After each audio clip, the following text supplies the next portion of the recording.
now? There's a lot of reasons when it comes to it. One of the reasons for me, one reason is I have a question for Anthony Davis. Are you a top 10 player in the NBA right now? Right. Yep. Are you a top 10? Because what they traded him for insists that he was at the time even a top 5 player in the league.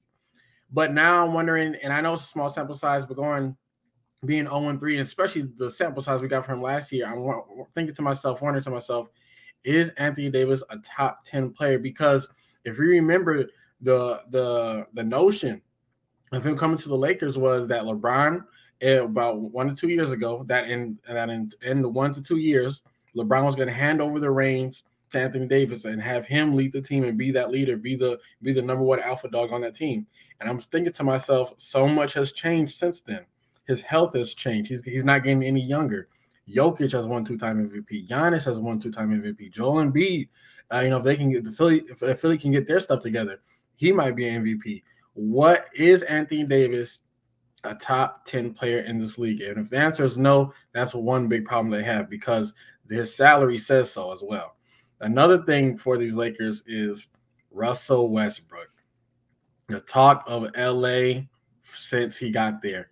What is Westbrook doing? I mean, we all saw that last minute shot with 1:30 left probably into the fourth and ran it up, mid jumper, bricked it as usual. My thing for Russ is, and here's the thing I have, this is what I keep saying to people.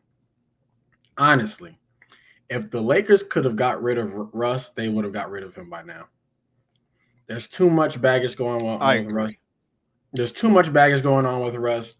Everyone's saying, oh, well, Russ, he can, if he can just get it, he can do better. He's 14 years into the league now, going on 15. There is no changing Russ at this point. Russ is going to be Russ. He's going to take those shots. He's going to brick those shots. He can play defense now, but I don't really see any trade asset because look at this. His PER has going down. PER basically is one of those new advanced stats people have been talking about the past few years. Basically, it takes everything you do good, points, rebounds, assists, subtract them by everything you do bad, miss shots, fouls, or whatever. You cultivate a number by that. Average PER around the league is around 15. His PER has gone down steadily, declined within the last 4 years every year. And I don't know if teams are analytically based now. Teams looking at that PER, they're saying to themselves, I don't want that. What trade value does Russ even have at this point? And that contract, $47 million contract, who wants to take on a $47 million contract for a player who, in this modern day era cannot contribute to the league? Absolutely. And let me ask you this, because I thought the same thing with Anthony Davis. It passed the numbers, right? Let's go back to the Golden State game. I believe, not the Golden State game, I'm sorry. The game against the Clippers, where he had Zubac and he settled for a jumper. I'm like, take him to the basket.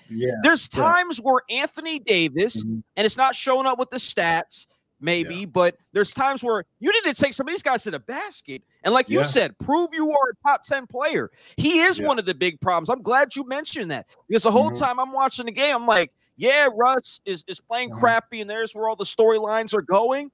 But I need Davis to be more aggressive. I know LeBron is older, but at times I need Bron to be more aggressive. And some of the passes, I don't know who he's passing the ball to. Some of these guys just can't shoot the ball. But Anthony Davis, I need him getting dirty. I feel like Davis is not playing mean. He needs to be a meaner guy, settling for too many jumpers. And Russell Westbrook, that it speaks for itself. He just continues to decline. It looks like, I don't know if he's going to be out the league. That might be a little bit extreme. But to me, I was one of those guys who, and it might sound crazy, but said, hey, the Lakers will get it together. The Lakers will be in the finals. But they're 0-3. It's looking comical. Now, Hez, moving forward, what can the Lakers do? Do you see them maybe pulling off a trade? Maybe not involved with Russ, but with other pieces? I'll say this. If they do pull it off with Russ, Russ is going to have to come off the bench. If they trade for Russ, it's going to have to be under the terms that Russ has been coming off the bench for the Lakers. That way, the trade value is more because he's not starting, he's playing with the bench. He's probably going to look a little bit better. His trade value is going to go up. He's going to have to come off the bench. I don't know if that's something that Darvin Ham and management have been talking about. It seems like Russ is still a little bit reluctant of that idea, but Russ, this is not going to work. It's not going to work. You got to get some shooting pieces for any other pieces. I mean, I know there were talks of Buddy Hield or Terry Rozier as of recently, but it's hard. It's hard for me to see them trading because they don't really have the trade assets to complete this. And I'm gonna say this too: if you're relying on LeBron James to be your best shooter on the team, you're not gonna go far. You're not gonna go far if you're relying on LeBron James to be your best shooter on your basketball team. He can do a lot of things. I do not want LeBron to be the number one shooter on the team. That cannot happen. So it's going to be hard for them. They're going to have to do something, and it's probably going to get worse before it gets better. But they're going to have to do something. Tradable moves. I mean, if it comes down to it, I mean, Jeannie Buss. This is the world-renowned Lakers you're talking about. You're going to have to do something. If it comes to it, I know this might sound extreme, but trade Anthony Davis if you can. If he can't prove that he's a top 10 player, if he can't play, he's a top 10 player. There's a lot of teams that are in service of an Anthony Davis. Whether he's playing 50 games, 65 games, there are a lot of teams that are still in service of an Anthony Davis. But when it comes to terms of a championship team, I don't know if that's going to be acceptable for the Lakers.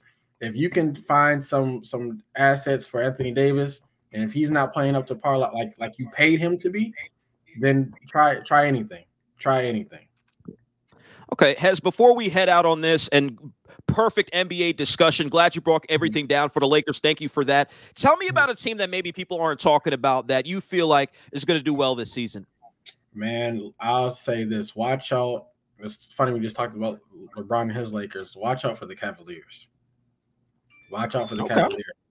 Evan Mobley, Jared Allen, Darius Garland, Ricky Rubio. Still got Kevin Love, the vet. Kevin Love. You always need a vet on your team, and they got all that with getting Donovan Mitchell on the team. So watch out for the Cavs in the East because right now I have them at a 5th seed right now for the year. But that does not mean that they're gonna. That does not mean you're gonna reflect of a 5th seed team. Watch out because they might make some noise in the playoffs. Expect them to go to the playoffs. Watch them make some noise because this team can be special, especially with JB Bickerstaff at the head coaching. Watch this team be special. Okay. And I had one more. I want to throw one more in there. Celtics 3-0 right now. Doesn't look like they missed a beat with all the drama that went down with their head coach and just a lot of crazy stuff going on with the Celtics. What are you expecting out of the Celtics this season?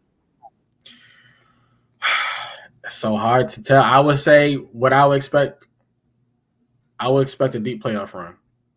Deep playoff run. I shouldn't. And it's it's a little bit difficult because you have a different head coach. 3 head coaches in 3 years. With Brad Stevens, Coach Ime, and now Joe. You're going to need to adjust. However, why I say a deep playoff run and I'm saying Eastern Conference Finals appearance is because even though the head coaching has changed, this team still has enough on-ball talent to get the job done. We're talking about Al Horford, who in his debut in the finals last year dropped 26, who was one of the backbones for the team. Jaylen Brown, he gets after it, puts the ball in the basket, plays defense. I didn't even talk about Jason Tatum yet. I didn't even talk about Defensive Player of the Year, Marcus Smart. Grant Williams showed up in the playoffs last year. Rob Williams is coming alive. He's looking like someone that the Celtics definitely need to hurry up and extend. These are all people I expect. Without Coach Ime or not, they still need coaching. But I will say they have enough talent, enough young guys, and enough vets to get the job done where they can make it to the Eastern Conference Finals. All right, thank you. Hez, appreciate you joining me on the Final Play on the Just Good Network. Awesome job breaking down these NBA games. Can't wait to have you on more because it's still early start to the season. We'll see if the Lakers can turn things around. We'll see if teams like the Jazz and Portland early 3-0 starts. We'll see if they can continue that push. But appreciate you for joining me, man. Absolutely. Thank you.